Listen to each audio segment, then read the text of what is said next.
Hey guys, welcome back to another episode of Motorcycle Rewind, and today we're back with our 1980 Honda CT110, and we have some finishing touches to do on this thing, and we're almost done. You guys may have seen this in a previous episode. We got it running, and we rode it down the street. We ended up pushing it home because I don't know how to work a petcock.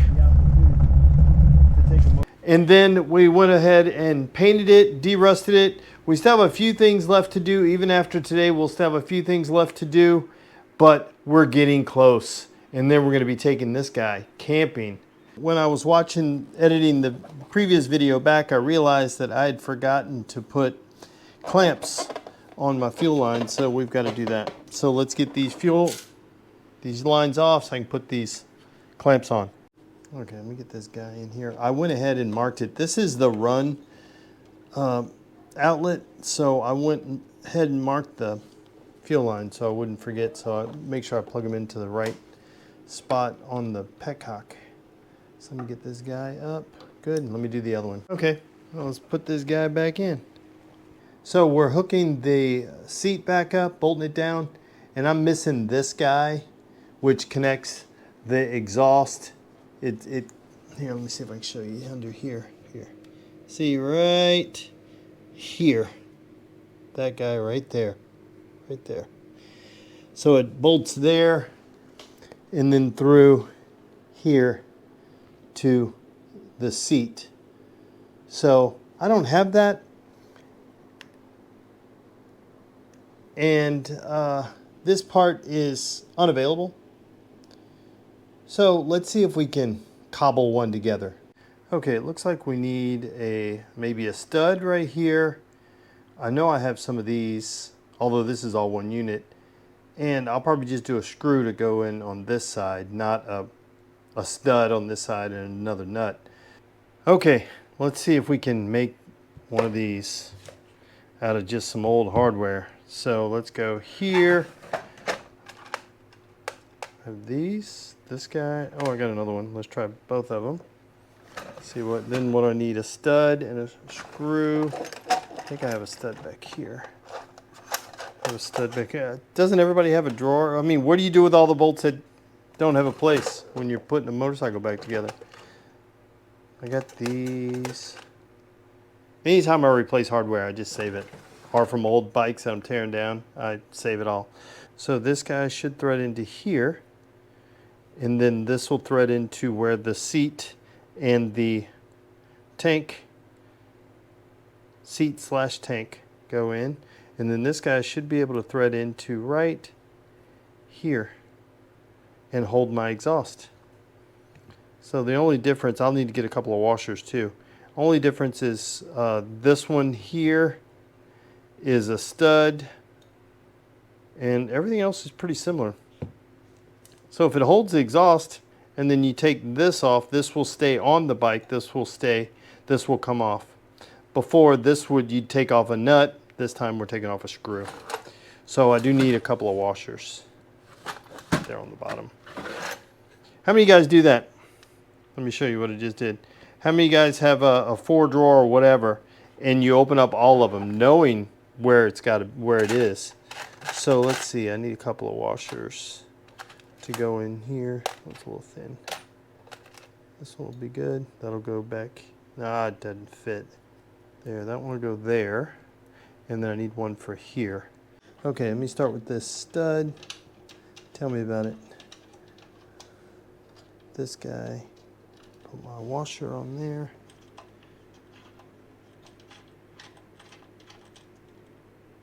I could go, I don't know how far I can go. So let's put this guy, and then let's put this guy on.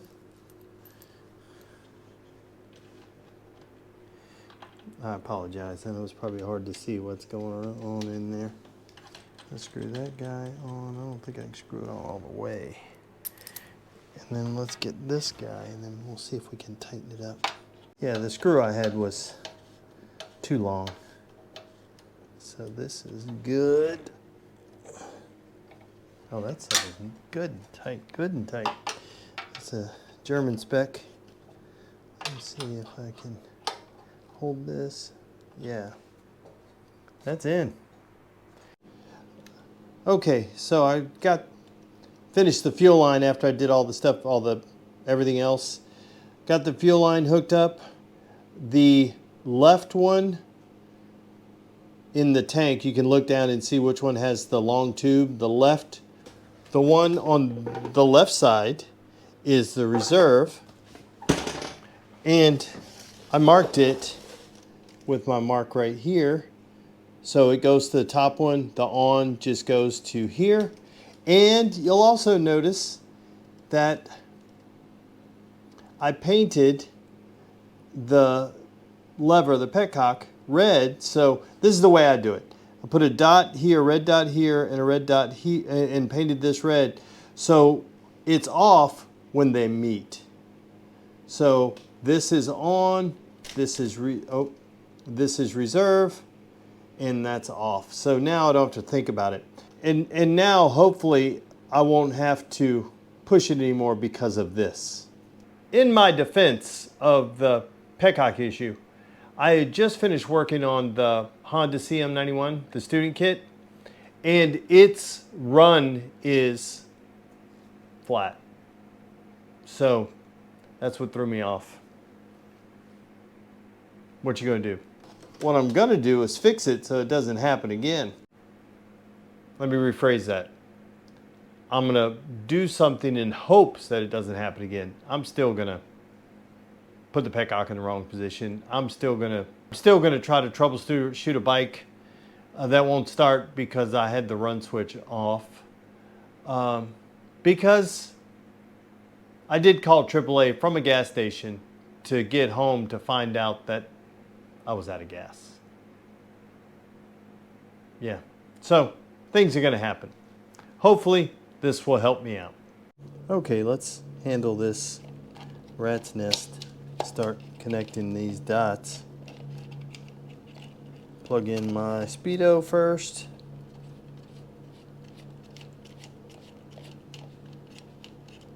Come on, you can do it.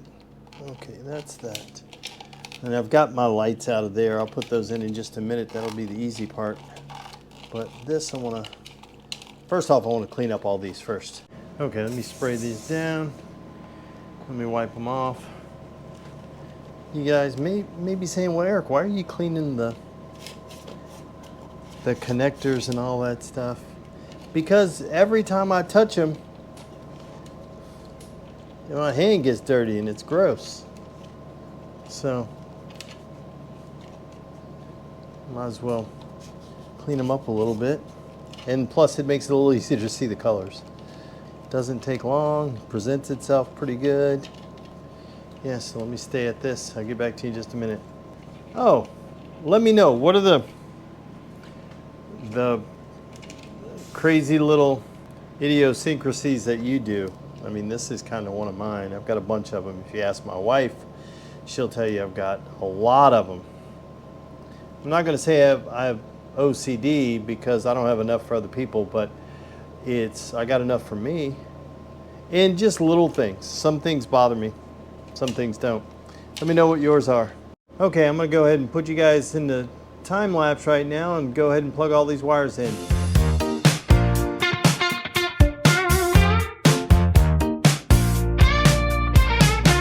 Coffee cup, socket set, half his bike ain't finish it. Fuel lines running out. Okay, so we got all the wires sorted out, but then I checked to make sure if I had spark or power running to my points, and I ain't got no power running here, but I have power to the black wire. Oh, wrong black wire. Where is it? To the black wire right here. It may have came unplugged when I did the battery. Let me check it. Let me go over there and check, see if I can find it. Okay, let's see if we can get this guy off. And I need no, that's a screwdriver. Yeah, when I put the battery in and mounted it, I may have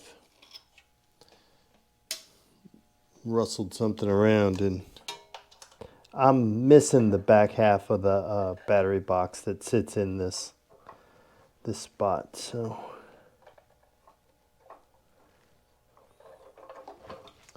let me look, see if I can find anything.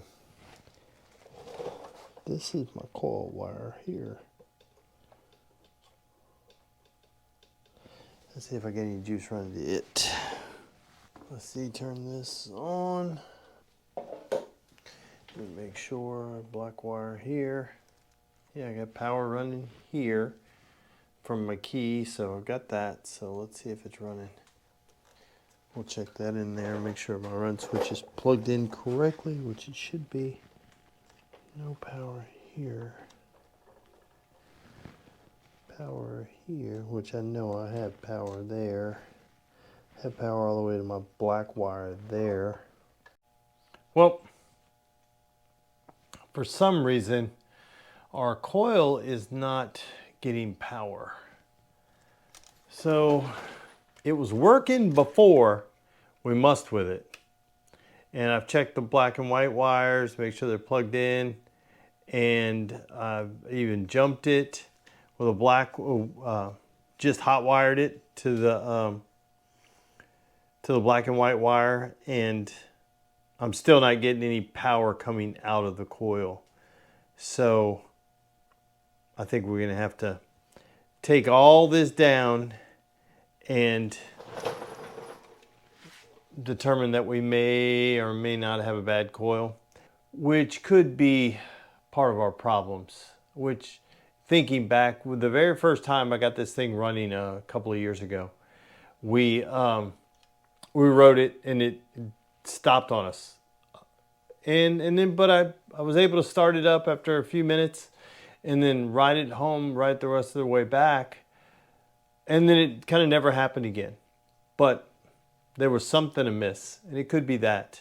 So I don't know. I'm going to have to pull the tank off and get underneath there, and to make sure all my wires are good going to the coil. Plus I have to get to it so I can pull the coil off if I need to.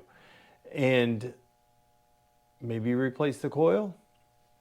Well, we'll check it, see if we can get it to do what it's supposed to do without replacing it. But if we have to replace it, we'll have to replace it. Which kind of stinks because we were making such great progress. All the little things on this thing towards the end of a project just take so long. It's one little thing, you end up spending 20, 30 minutes, an hour trying to find the thing, like sorting out the exhaust bolt, right? I mean, it's a half hour down the drain, even though you're like, okay, well, you just went to the bucket, but I had to sit and think about it and think about what I was going to do before I even got to that point. And, you know, it's all those things, which is crazy. And if we weren't in the middle of May, you would see the conclusion of this, but it's 10:30 at night and I've been noodling over this, you know, messing around, and I still have to edit this video so you have a video for tomorrow because we post a video every single day in May. So we got to do what we got to do. But this is the woes of dealing with, you know, 46-year-old motorcycles. Sometimes they work, sometimes they don't. And we know this one works. I could have done something in the reassembly. So we're going to have to go through all of it all over again just to make sure we're good. And when we do that, GoPro, stop recording. At least it looks good, right? It'd be nice if it actually ran and looked good, but come on. We get what we get. And it'll run. We just have to sort through these wires and figure out why it's choosing not to power back. It's kind of crazy. And even when I hot wired it, I could get power. I could get power to my points here, but if I'd open them, close them, it wasn't coming back out. So that's what's making me believe my points may have gone bad, because I ended up having power coming to the points, but nothing coming out of the out to the spark plug. No spark happening, so that stinks. But I got it. We'll get a coil and we'll try it out. But we'll tear all this stuff down. In the next one, we'll go from there. But guys, these failures are starting to stack up. I'm starting to have a little self-esteem issues. No, I'm not. I mean, it's just what happens. You know, it's I always say you fix the first thing so you get the opportunity to fix the next thing. And that's what we're finding out. I'd rather find a bad coil out right now than 100 miles away from home or something like that. And then you have to try to source it. At least we can sort it out right here, which I'm okay with. So guys, we could only show you the good stuff, but that's not reality, right? Sometimes stuff just happens. And to be honest, remember this list used to be full and we're wiping stuff off of it. So I'm okay with that. I'm okay with us knocking stuff off. This bike still looks great. It's going to run great. We're still going to take it camping. It's just one of those things. So guys, I want to thank you for watching yet another episode of Motorcycle Rewind. And do me a favor, like, tag, share, and follow us on Instagram at Motorcycle Rewind. And go ahead and hit that subscribe button. Thanks again, guys, and have a great day.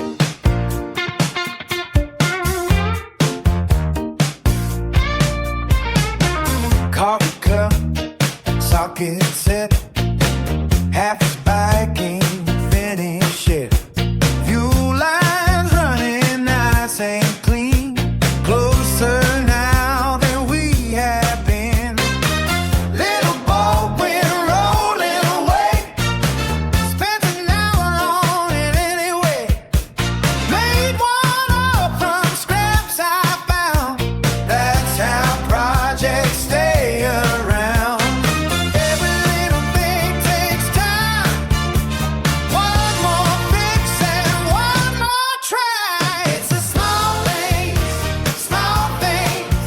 that keep these old bikes wandering.